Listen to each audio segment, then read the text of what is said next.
He was once a thug from around the way. Easy. As a toddler, you really have to know him and to love him. He was really a nice child. He was very sweet, and he was always active, and he just was a jolly child. He was really happy.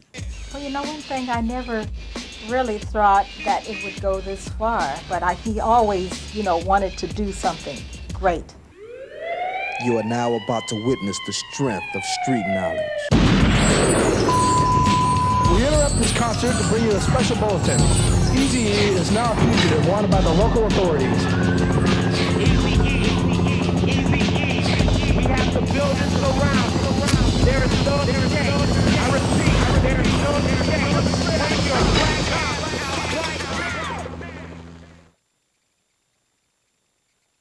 Me and Eazy grew up in the same neighborhood and what have you. He was out doing his thing, he was on the street hustling and what have you. I was DJing, trying to make my money doing that. Well, I met Eazy. When I first met him, I think I met him in front of my house. You know, he was with Dre.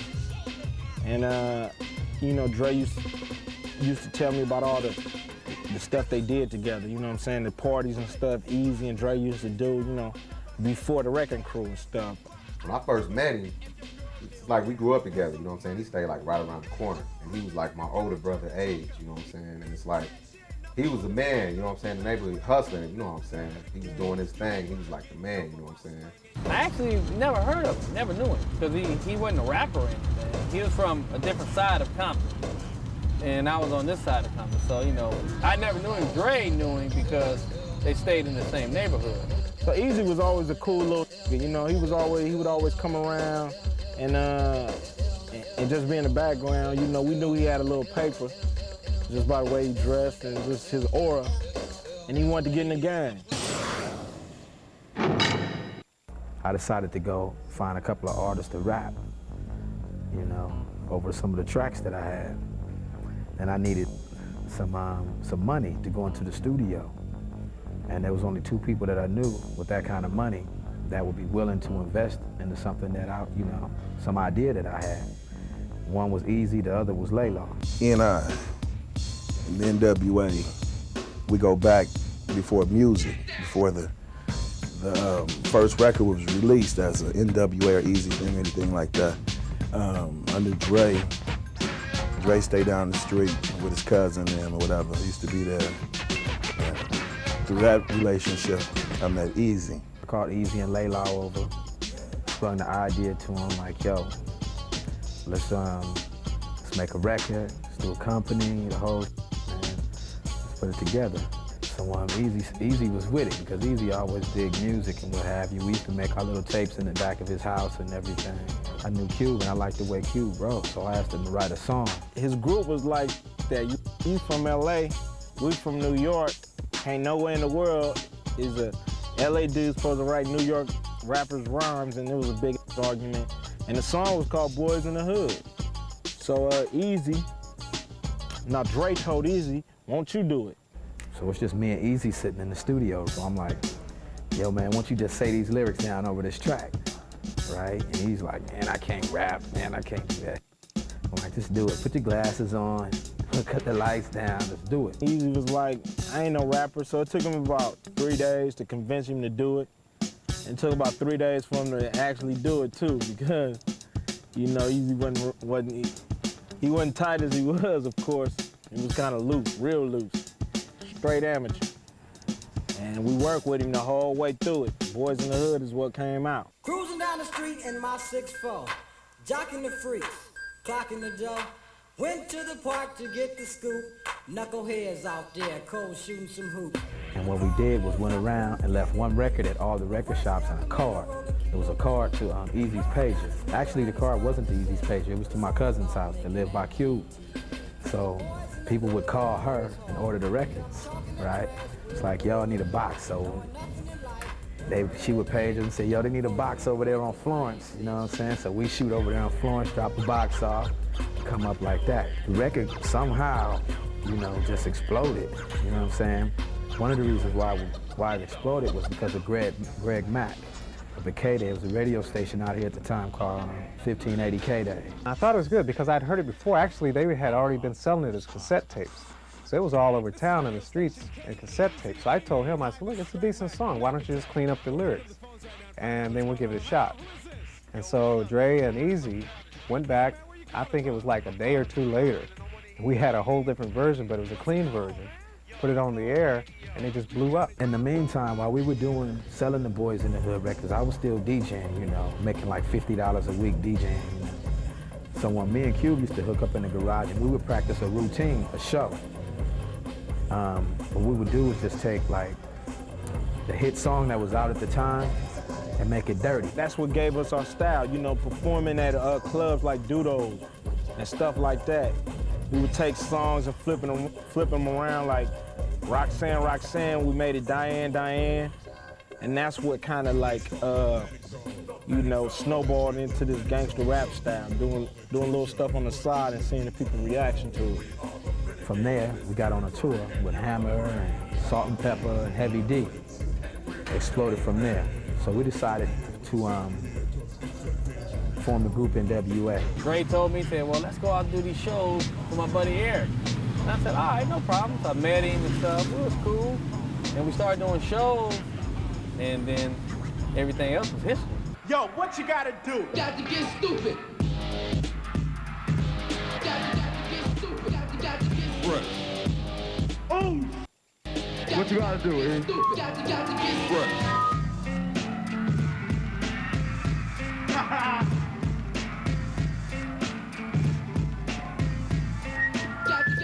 Fresh. Yeah! Make some noise for Eazy, motherfucking E. Compton's in the house. When we put this tour together, everybody was scared to go, you know what I'm saying? They didn't want to hang with like us. I don't know why. What's up, Ren? Maybe it's because of where you from, man. Tell them what you are. I'm down when I'm stomping. Now tell them where you're from. Motherfucker coming straight out of Compton. Crazy motherfucker named Ice Cube. From the gang called with attitude. We went out on tour. Records was just selling. You know what I'm saying? We'd be in one city, that'd be like the record is gold. Then another city, record is platinum. You know what I'm saying? Then another city, you got so many more to go, be double platinum. You know what I'm saying? With me. So when I'm in your neighborhood, you better drop. Cause Ice Cube is crazy as as I leave, believe I'm stomping. But when I come back, boy, I'm coming straight out of Compton. We really just thought we were blowing up when we went on tour and the contracts came about. I had been involved with a couple of the early rap records that had success. I was managing a group called the World Class Wrecking Crew through a guy named Alonzo Williams. So that's how I met Eazy. He played me a couple of tracks, played me a track called Boys in the Hood, which I thought was probably the most important record that I had heard since the beginning of rock and roll. The all-star group is all of us, me, Dre, Ren, Ice Cube, and mine is me, solo. That's my album. It's by myself, solo. We make our records based on stuff that's happening where we live, you know. Everybody grew up in the street. Everybody know what's going on. That's explaining how it is with us. You know, where we're coming from. Not Beverly Hills or nothing like that. That's explaining how it is in Compton. Eazy and NWA dropped their first record. The music business, the streets had changed dramatically, okay? The streets had went from being cool to being very hostile and very violent. And Eazy them created the soundtrack for the streets. Everything you hear on our records is true. Like we got a real controversial song coming out called "The Police." That's gonna start. It'll be out in January. What is that talking about? Well, Self-explanatory. The police. For no reason at all, because you black, you got a little bit of money. And we getting back at them. Beepers, All police ain't bad police. It's like 90% of them. you know, The and 90%. we're talking about that 90%. Sometimes I want to kick the shit out of them because they've been having me face down. Want to kick the shit out of them. Since you've been in the music business, have you Before, probably now.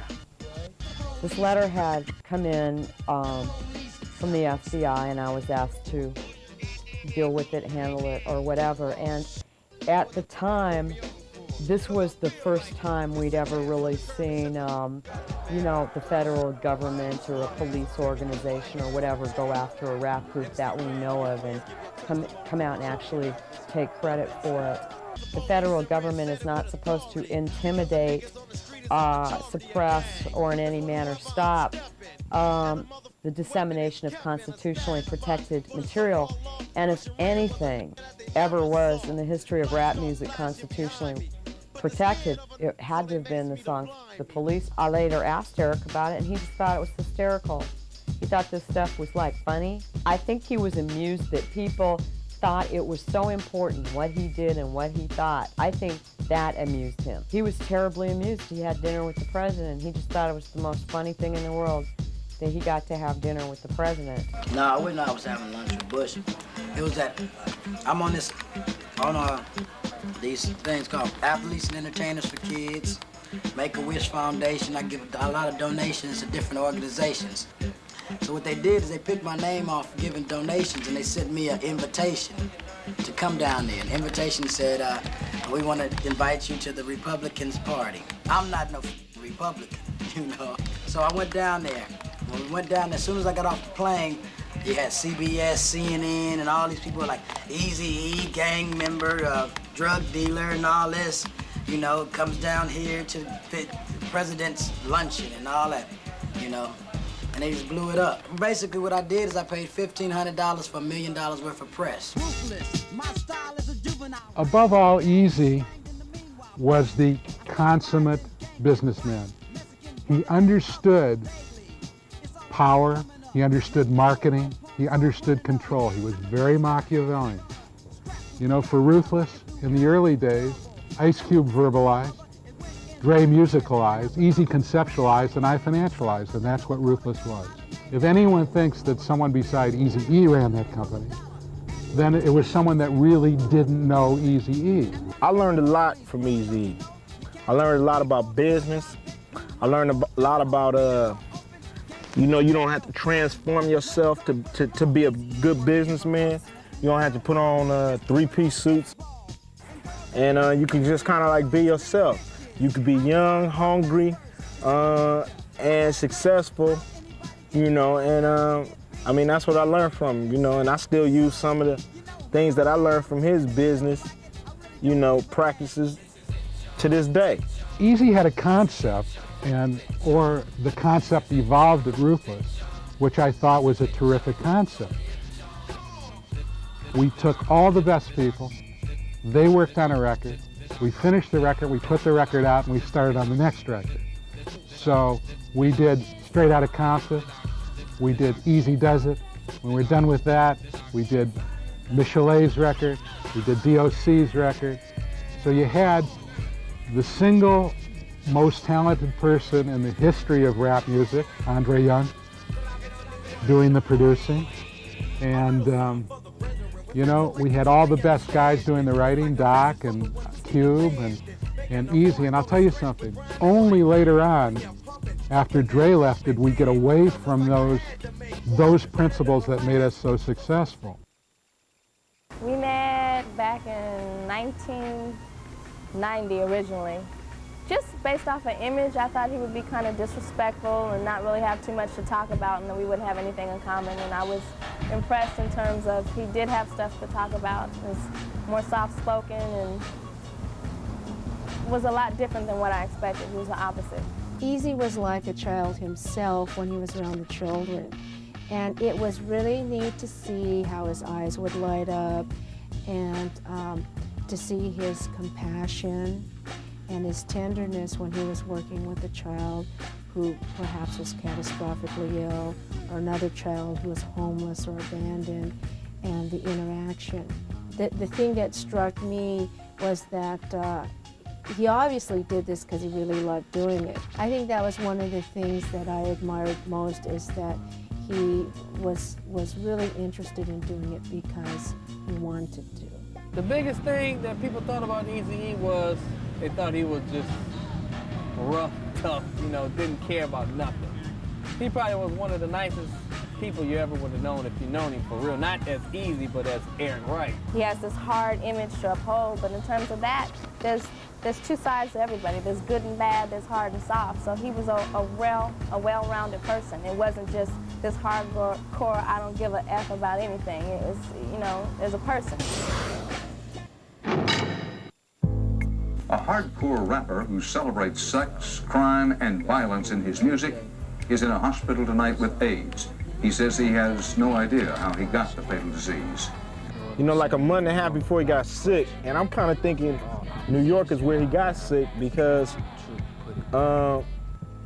what happened, I was in the club. The club was called The Tunnel. That's near the river. Man, it was so cold. I'd never been that cold in my life, and the cabs wasn't stopping for no. So I stood outside for about 20 minutes, man, till my eyeballs was freezing. I went inside. He took off walking by himself, and I just know that's where he got sick. I thought it was a serious problem then the first time when he went to the hospital, but then shortly thereafter when he wasn't getting better, maybe about a week later, and we went back and they started running a lot of tests, and definitely when I got the call with the diagnosis, that's when I knew it was serious. I went to the hospital and I went into Eric's room and I think Tamika was in, and Eric wanted to talk to me. He said, "Mom, I have something to tell you." And I said, "Well, tell me then." He said, the doctor said I had something like Magic Johnson have, I'm sorry. And I said, "You mean to tell me?" And then he said, "AIDS." Well, I heard it as a rumor from, from my homeboy's mother who works up there. About a week later, all these, people kept saying stuff, but it was still a rumor, still felt like a rumor. His assistant called me, and I went to school with her, so we know each other, and she just told me the real. When the diagnosis was given and took place with the doctor, there were conversations between myself and him and his family of how to approach it, and due to the fact that he was in the limelight in terms of the public eye, other than just being Eric Wright at home or, that's my buddy, there are young people, older people, people that look to him as fans, kind of like, what are you doing, what's going on, good, bad, whatever, that something needed to be released, something needed to be said. I'm not saying this because I'm looking for a soft cushion wherever I'm heading. I just feel that I got thousands and thousands of young fans that have to learn about what's real when it comes to AIDS.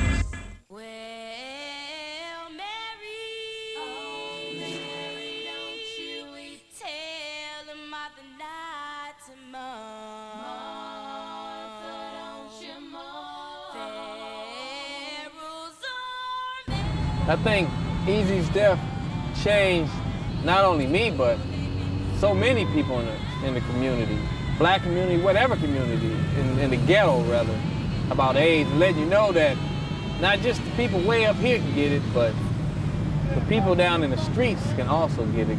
It's something that is real, it's something that is out there, and other than just Eric dying from the disease, there are lots of other people, millions of people that are dying from the disease every day and that are suffering from it. I always knew that was some not to with, and I always knew, even in my young stupid days, when I was a youngster, I took pride in strapping it on, you know what I'm saying? And,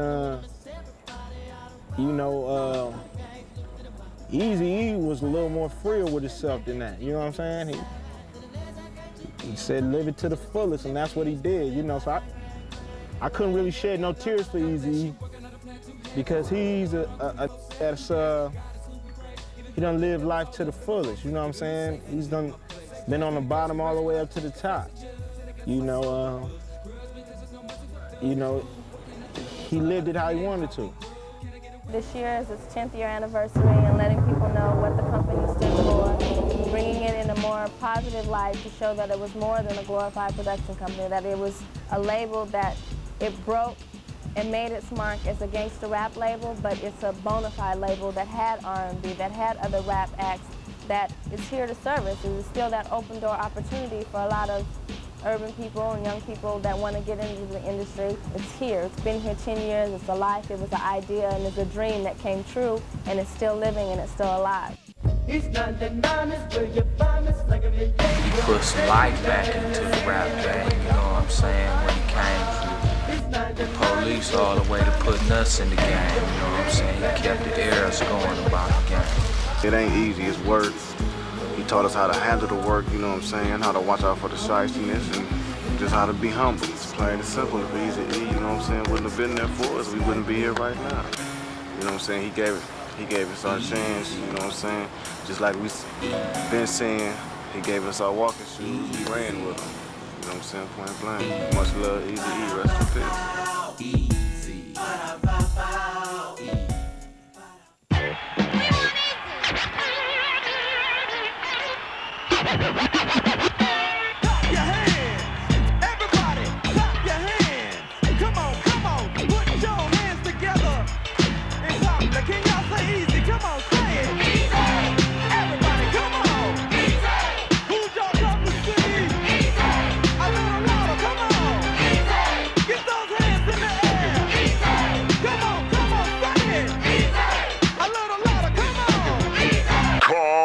Come, John.